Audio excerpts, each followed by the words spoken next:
Hey there, I'm Pharr. I'm an evidential medium, and I'm so glad that you're joining me for this free training, 3 essential practices to strengthen your skills as a medium. So if you're watching this, you've either just gone through or are going through a spiritual awakening and becoming aware of your gifts, or you may already be moving forward on your spiritual journey as a medium. And perhaps you're wondering, how do I strengthen my skills so that I feel confident in my abilities? And what does it take to consistently give powerful readings that provide healing to a sitter? Well, I want to let you know that you're in the right place if you're just becoming aware of your innate, intuitive, and mediumistic skills, or you're already on your spiritual journey as a medium, and you are ready to take the next step to strengthening your connection to spirit. You're also in the right place if you're ready to discover what will help you feel like a confident medium and develop your skills. And you're in the right place if you're like me and you've wondered, what are other mediums practicing regularly that allows them to bring through jaw-dropping validations? The thing is, and I'm sure you know this, mediumship can be tricky and it definitely can feel elusive at times. So maybe you've had some challenging readings or experiences and you've lost confidence. Maybe you've been nervous to take that next step and start using your skills more. What will your friends and family think? Will people say that you're a fraud, that you're making it up? You might struggle to trust whether what you're receiving is just in your imagination or if it's actually from spirit. Or maybe you just feel like you've been practicing at the same level for a while and you're not sure what to do to advance your skills. Well, here's what I want to share in the next 15 minutes. I want to be efficient and give you some action-packed things to think about to advance your mediumship. First thing I want to share is the number one thing that I continuously focus on that allows me to receive spiritual impressions as clearly as I can. Also, how to make high accuracy readings a more consistent experience in your practice.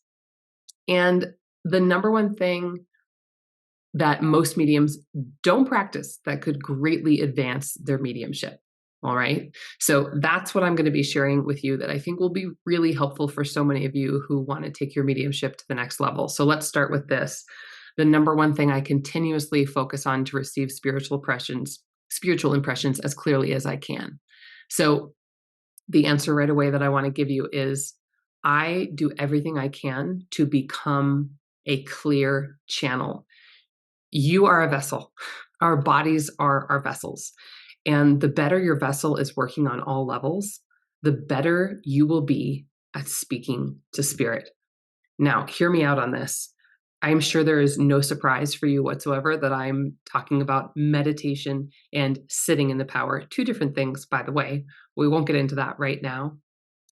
This is such an important part of your practice for becoming a clear channel. You need to know what it feels like to sit in spirit so that you know what it feels like when you receive spiritual impressions and that difference. And you also need a clear channel so that you can be less biased and have more accurate readings, right? I was in development circle just the other week, and at the end of circle, my teacher said that anybody can share anything that they're sensing. And I knew right away I had either a brother or a son who had passed and a mother who had never recovered. I knew exactly who it was for because I redirect a lot of the time now. And I went on, and it was a highly accurate reading. And my teacher said in front of everybody in class, "How often do you sit in the power?" And I said 3 to 5 times a week. And she said, "Let this be a lesson to everyone. This is such an important part of being able to get into flow when you read." So I know this seems like a simple thing, and I know that a lot of mediums know that this is an important piece, but sometimes we're not doing those things that we know are going to make a big difference. And in addition, this is not the only thing that helps you become a clear channel. And if I'm honest, I wish that in the mediumship community, we spoke about other aspects of becoming a clear channel. What are those other aspects? Well, physical health. This is really huge. Now, I will say, in sharing all of these different aspects of becoming a clear channel, that some things matter more to different people. We are all different individual humans, right? But for me, nutrition is huge. And I think for a lot of people, they don't realize how much more clearly they could be receiving spiritual impressions unless they start to play with these different aspects. For me, I limit as many foods as possible that create inflammation.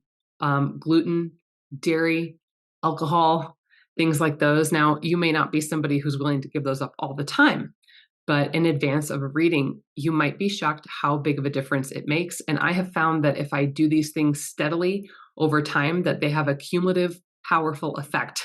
So the longer I go avoiding inflammatory foods, the stronger my readings get. Now, other people will say that eating vegetarian, not having meat, since it's a more grounding food, will help you be at a higher vibration. Some people avoid meat before readings. I actually took a genetic test that affirmed something I already knew about myself, that I am absolutely have to be a meat eater. So I don't avoid that before readings, and I don't see that it makes a difference either way for me. But other inflammatory foods most definitely do. So it's something that's worth playing with to just see how big of a difference it makes. Hydration is huge. Water isn't a great conductor of energy, but water with vitamins and minerals in it, like calcium and magnesium, a lot of things that electrolytes, electrolyte drinks have in them, are really powerful. So water becomes a much better conductor of energy when it has those minerals in it. So I am a very well hydrated medium. I find that mediums are thirsty creatures because readings take a lot of energy. And I use electrolytes on days that, in my water on days that I read, and it totally helps me. Movement is huge. Exercise is something that helps to ultimately decrease inflammation as well. And of course, sleep is the time when our vessel, our body, is getting the most rest. So I am one of those people who loves taking great care of myself. And I know that it makes such a huge difference for me. And if you haven't been doing that, you might not notice how much better things could be. So it's definitely worth playing with if you feel drawn to it and curious. Also, this is an example of another way of feeling like you have a clear channel or a clear space for yourself. Now, I will tell you right away that having a peaceful, clean, decluttered environment matters so much less for my readings than how I take care of my body. But it's still something worth playing with. For clutter, some people can really be thrown by this, but all of these things do contribute to how you're vibrating and how high you're vibrating. For me, having a peaceful space on a regular basis is very, very important, or I could get anxious. But I've also read for people when their kids are screaming and running around the house or the baby's chewing on their face, I have no problem having, bringing across an incredible reading. Also, if my office is a mess, that doesn't seem to bother me at all either. But these things are worth looking into for you as well. And this is the thing that I am a huge proponent of. For self-development and emotional health, I find this just as important as how often I'm sitting in the power and practicing meditation. I use the top two, therapy and energy work, religiously. You have to figure out what works for you in terms of having solid emotional health, but we live in a world where we need this kind of support. And societally, we don't really talk about how much stuff is always coming at us as humans emotionally and in our lives. We're constantly having to sort through problems, deal with relationships that are tricky and all kinds of things. And yet we don't treat our emotional and mental health the way we treat our bodies in terms of making them healthier. We don't say, oh, well, I see a therapist on a regular basis to take care of my emotional health the way I'd go to the gym on a regular basis to take care of my physical body. And it's a shame. So I needed to get to a pretty low point before I realized that I really wanted to do therapy. I do it on a weekly basis. I do EMDR with my therapist. It's a certain modality that has been magic for me. I also have worked with an energy worker for the last decade, sometimes more regularly than others when I really need it. What an incredible way of taking care of my emotional health. And here's why this is so important. The less baggage that you have, the less preconceived notions and bias that you have in your life, the less you're going to have in your readings, the more objective you can be about other people and experiences, the more you're going to be able to bring across incredible readings that are true and accurate in the way that the sitter wants you to bring them across. So maybe it's journaling, maybe it's tapping, but this is something that just cannot be ignored. We're mediums. We need to have high emotional intelligence. We need to be good communicators and clean communicators. And I really wish more of the mediumship community discussed all of these things in terms of being a clear channel. So maybe you're wondering at this point why you should trust me or listen to me. I decided I wanted to get to that too. Listen, I'm not one of those mediums who came out seeing dead people. This is not me at all. I'm also not one of those mediums who fell into mediumship because I had a tragic or horrible loss of a close loved one. I have been very lucky in my life so far of not losing my closest people at this point. So I'm really different than a lot of mediums and how a lot of mediums come into their gifts. All right. In fact, I promise you, I'm not the medium that you'll learn from who's been doing this the longest. Although I realize now I've been using the clears and hearing the whispers of spirit my whole life and making decisions from that connected place. My mediumship journey only began at the end of October 2022. Oops. I was having all kinds of experiences sensing spirit. And since I don't do anything halfway, I decided I was going to give it a go. So I invited someone who was a complete stranger to my home, but a friend of a friend, so I could trust them. And I said, we're just going to sit here for 10 minutes. Nothing's going to happen, but I'm just really wondering if I'm a medium. And so she sat down. 30 minutes later, I had brought through her grandmother and her aunt on maternal side. I knew how both of them have died. I knew how long ago both of them had died.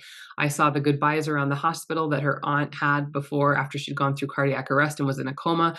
I saw the necklace she had in her house that her grandmother had given her with a wedding ring on it. I saw the shawl that smelled like her grandmother that she hadn't washed.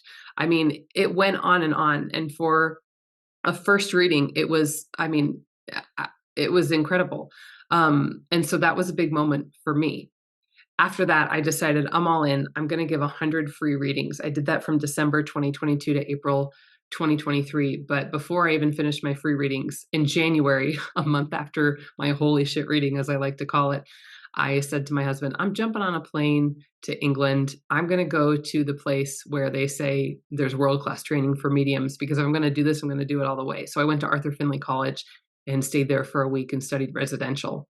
And I've been there multiple times at this point. It was April 2023 when I decided to go pro and start charging for my services.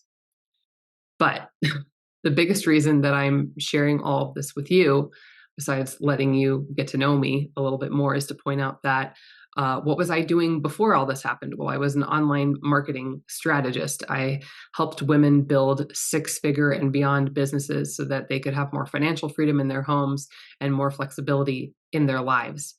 I have been a teacher and an entrepreneur for over 17 years, since 2009.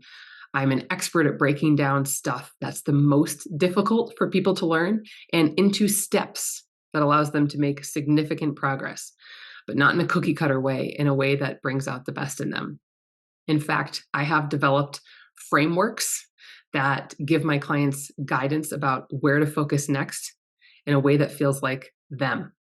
And people have kind of always said about me that I have been able to do things quickly, get results in a fraction of time, almost out of thin air, like magic. But what I realize now, after going through my first conscious spiritual awakening that woke me up to my gifts, is that I really am. I'm a completely normal, everyday human, just like you. Not really anything special. It's just that I've been using my connection to spirit and moving in my life from that connection for a lot longer than I initially realized. And my ability to break things down into learnable steps and to always have a framework that guides my clients has been something that has helped me make extraordinary quick progress, and has helped many of my clients in the past do the same. So I wanted to share with you this framework that I now have for mediumship. It's my mediumship development framework, and it focuses on 5 C's. The first one, which I hope is familiar, being clear channel. That's what I discussed at the very beginning of this training. I really work with my clients a lot on how can you be a more clear channel? How can you get your bias out of the way? Because This is something we really need to realize how to do. We know we don't want bias in readings. We know we want more accurate readings, but how do you become a clearer channel? And I have become obsessed with realizing how to do that for myself and teaching it to other people. The next C is over here. It's communication and clairs. You've got to learn how to speak the language of spirit, and the clair senses are how we do that. But for so many of us, we really truly limit ourselves in terms of expanding our toolbox that spirit can use. And hear me out, because you may think, well, of course, I already know we use the clair senses as mediums. Yes, but how do you work on developing them and strengthening them? That's something I dive into a lot in my own development circle. Then I also have community on here, which is so important. Mediumship can be a really lonely journey. So having like-minded people is huge. I had to put confidence on here, of course, because while confidence is important for any expert, I've never been in an industry where confidence is more important. We have to trust our connection to spirit. We have to trust our connection to ourselves. And then command of craft as well. So command of craft is something that I wish I saw more of in the mediumship development world, but it really is about two things. It's about consistently using your skills so that they can grow, and also having a process that I use via command of craft to realize for each individual medium, where's the most efficient place for you to focus to actually expand your skills and to not feel like you're going at snail's pace. So a little bit more about me and how I work. I promised you that I would also share more about how to make high accuracy readings a more consistent experience in your practice. Okay, now this should look familiar, but it's about developing your spirit communication with the clairs. So again, this is one of my 5 C's, all right? We have to learn to speak the language of spirit. But again, I said before, how do you work on developing them? You may know that you need to do that, but how do you do that? And how do you do that in a way that actually works? Okay. Think about traveling all over the world and only being able to speak one language. It's a lot harder to communicate with people who speak other languages. But the more clairs you work to strengthen, the easier it will be to communicate with spirit. Every spirit is different. Every spirit communicates in different ways, just like we do as incarnated people. Some will give you more images, so you'll be seeing things. Some you'll be hearing more. And still, maybe you will sense or feel others. And our mediumship doesn't stay the same. You'll notice as you move forward in your mediumship that, you'll be using clairvoyance, and then all of a sudden it's clairsentience, and all of a sudden it's clairaudience, and you're hearing more often. It's so important to consistently work to isolate each of the clairs and work to strengthen them with effective exercises. So throughout my development circle that I run, we're doing different clair exercises, not in the context of a reading, so that it's nice and free for you to completely zone in on that clair. And then once the exercise finishes, we put you directly into a reading focusing on that clair. And we do that week in and week out, among other things. That is a huge part of really being able to strengthen your skills that a lot of people miss out on. And then they don't feel like they're expanding their toolbox, or they feel like they are plateauing. This is so powerful to do in a group as well, because you want to have a safe space to practically apply them during a reading. That's key. And for a lot of mediums, they don't always have one of those spaces that knows how to work on the mechanics in this way and is a wonderful community at the same time. All right. So what most mediums don't practice that could greatly advance their mediumship. So I wanted to get in more about command of craft, the 5th C that I shared with you. Now, command of craft is based on one very powerful question that seems quite simple, and that is, where am I called next to develop my gifts? If you just were to walk away from this training and ask yourself that once a month, and then do something about it day in, day out, week in, week out, you would be shocked how much your skills would grow and how quickly.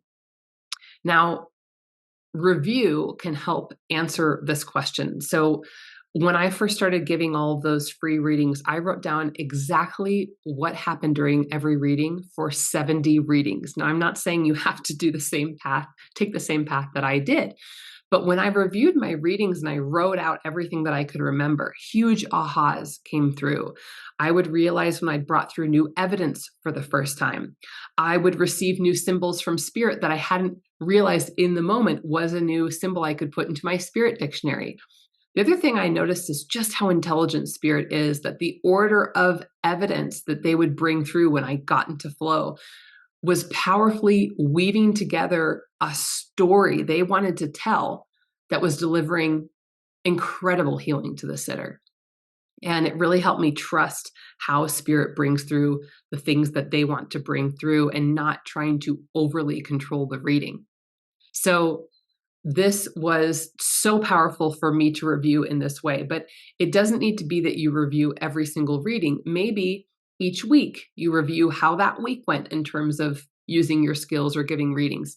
Or perhaps it's even at the end of every month, you do a review and you say, okay, what went well, what didn't? And now you ask that question, which is, where am I called next to develop my gifts? Okay. But here's the part of Command of Craft that I really love, because I'm a systems girl. And that's what I find gets results, even in intangible areas of work like this. So first I ask the what question. Okay, well, where am I called to develop my gifts? What is that thing that I want to work on?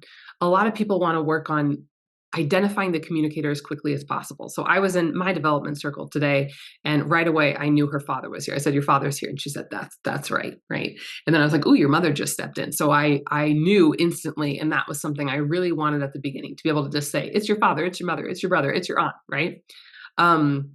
So perhaps that is where you might want to expand in your mediumship. Well, the next question you have to ask yourself is, okay, well, how often, and for how long? So I do the three hows. Well, for me, when I wanted to be able to identify the communicator, I wanted to start using a clairvoyant family tree.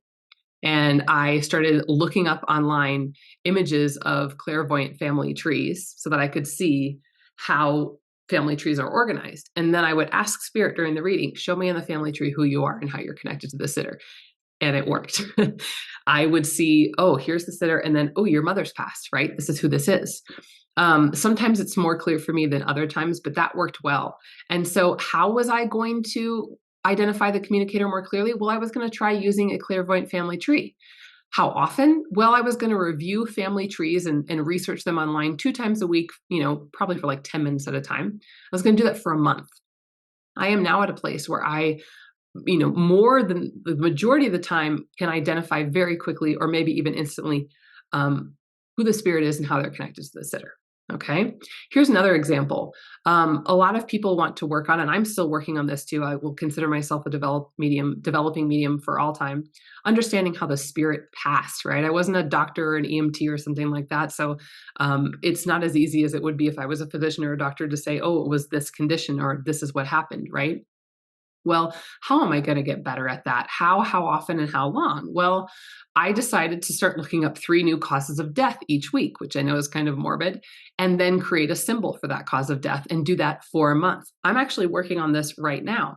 I have had a lot of people who have passed from strokes lately. And so right away, spirit put into my mind a picture of a brain that looks colored in black. That's my symbol. I didn't ask questions. I just took it. And that's an example of, okay, here's a new cause of death. Here's the symbol for it. And I would just review that for a month, right? Here's one more example, because I love this kind of thing. Increasing your confidence and connection to spirit. I mean, I don't know any mediums who don't want to continue to work on that piece as well. So the question becomes again, how often, or how often, and how long? Well, a huge thing about connection to spirit is sitting in the power, right? And then confidence is getting more used to hearing no. So this was my little joint thing I was going to do here. So sitting in the power, I really made a commitment. Okay, I'm going to do it at least 4 times a week, even if it's only for 10 minutes, but hopefully 20. And then I'm going to do 1 no exercise each week as well. What's a no exercise? In my development circle, I have people pair up and give readings to each other. And whoever is receiving the reading sits there with a complete deadpan face and just says no to every piece of evidence, even if it's true. It is incredible. It works wonders for your confidence, because you start just not being so overly sensitive to hearing no, and it forces you to connect to spirit more. Anyway, on that another day. But those are some really powerful examples of how I like to work this out with my students, and it's fun for them. It's fun for them to know, oh, this makes sense. This is something that can really help me. So, I'm guessing you're here because you either already know or you suspect that you have gifts as a medium and you know that you can strengthen them, but you want the support and guidance to take them to the next level. What I'm sharing today is just a small piece of what I teach my clients, and it's not something that only the select few with spiritual gifts can benefit from. It also isn't about being a cookie cutter medium. I love frameworks because they allow you the structure to learn with the freedom to be the medium you're meant to be. And it's not a pie in the sky promise that you'll be a famous medium overnight or ever, or develop your skills at light speed. But the way that I teach is an effective and powerful framework to make sure you're focusing on the mechanics of mediumship and getting the entire spectrum of support so that you can grow your gifts and in a way that is unique to you, which is so important when it comes to mediumship. So I want to invite you into my mediumship development circle, which I am so excited about. And the great thing about it is that in my mediumship development circle, I'm constantly using this framework with my students. I base our exercises and our curriculum off of the needs and desires of the students and how that overlaps with my mediumship development framework so that we're not skipping any of these 5 C's that I have found are such an important piece of the entire puzzle of advancing as a medium. So over the course of the next 12 weeks, which is how long my mediumship development circle goes, you're going to learn a lot of great things. How to strengthen your blend with spirit so that you can feel more connected when receiving spiritual impressions. How to develop your ability to use each of your clear senses so that you can expand your awareness and have more ways of sensing spirit, more ways of spirit communicating with you, more ways of them being able to show you what they want to say. You'll learn how to develop, how to quiet your mind and become a clearer channel so that you can tell the difference between what's in your own mind and what's spirit. This is such a huge part of being a medium. You'll also learn how to grow your confidence as a medium so that you can more easily trust yourself. So important, your connection and the messages that you are receiving. And through command of craft, you're going to understand how to make the most impactful practices and exercise decisions for you when it comes to developing your own unique gifts. Plus, you'll learn how powerful and inspiring it is to be in a community with other kind, accepting, like-minded people who are committed to developing their spiritual gifts as well. So I want to share with you what's included in my mediumship development circle. First of all, it's 12 weeks long. That's longer than most development circles because I find that we really need that amount of time.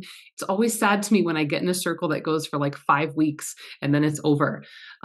So you'll have 12 weeks of mentorship with me via our development circle sessions. One of the most important things we're doing is continuous clair strengthening exercises. We're cycling through all different clairs so that you can expand your toolbox and ability to connect with spirit.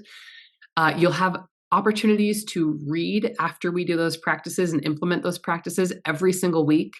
And you get to apply them in a safe, supportive, and comfortable setting. There will be Q&A time some point in every single session during Circle. And I'm going to give you access to 3 of my Sitting in the Power meditations to help you develop as a clear channel. We'll do some of those exercises in Development Circle and then some of them outside so that we can make the most use of the time that we have for the other Cs. Full price and the investment for my development circle is $555, or you can do a 3-pay payment plan. It's monthly of $216. That totals $648. But here's what's really exciting. I am actually going to cross that out for now because for this run only, I'm going to do $444 pay in full, or 3 payments of $185, totaling $555. I want to make it really easy as I open this development circle for people to jump in and say yes and realize just how powerful the framework is that we're going to be using in development circle. The exciting thing as well is the first 5 people to enroll, I'm going to go ahead and bonus a 45-minute private coaching session with me so we can talk about your spiritual gifts and the best course for you to develop them. So if you go to mediumshipwithmel.com/learn, you're going to go ahead and see that the upcoming session begins April 10th. And this is the page where you can get even more information, like the time and the date of all the different sessions that we'll be having. And then as you continue down, you're going to see these enroll buttons. So that is where you would click to go ahead and sign up. Once you click that button, you're going to go through a different checkout process and eventually land on this page where you can register yourself for all of these different circle classes that are happening over the next 12 weeks. The important thing to know is that it's definitely got a lot of limited spots. I'm only taking 8 to 12 people in circle because I want it to be a great community that's not too large, that has people just feel really committed to their development as a medium and be a lovely place to develop your skills. So wanted to let you know that as well. I'm so grateful. Thank you for coming. And no matter what, I hope that what I shared today really makes you think about the different things you can do to take your skills to the next level and be someone who's providing so much healing and so much peace to our world through your gifts. So thank you for being here. Thank you for being a part of my community. And I hope to see you soon in my mediumship development circle. Bye.